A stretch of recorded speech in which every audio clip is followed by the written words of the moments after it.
In this lesson, we're going to show that sine squared theta plus cos squared theta is equal to 1. Now I want to start with a right-angled triangle. I'm going to label the sides of my triangle A, B, and C. I'll label this angle here theta. Now let's start with the left-hand side of this equation here. So sine squared theta plus cos squared theta is equal to the following. So taking that left-hand side, sine squared theta. Well, sine theta is opposite over hypotenuse.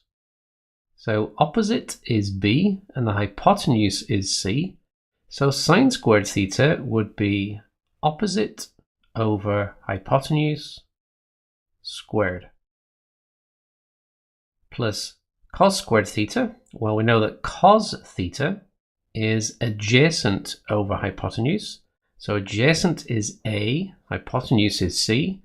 So we have A over C all squared.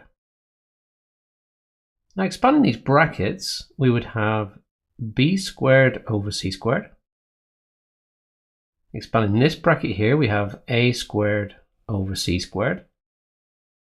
And just adding these fractions, we have A squared plus B squared over C squared.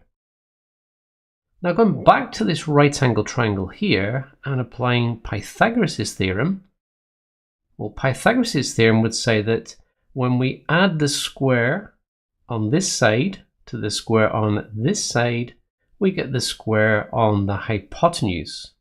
In other words, A squared plus B squared equals C squared.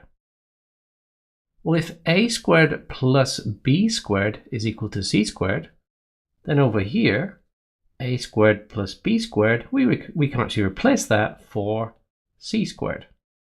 So we get C squared over C squared, which is equal to 1. Now, if you found that lesson useful, please give me a thumbs up and remember to subscribe.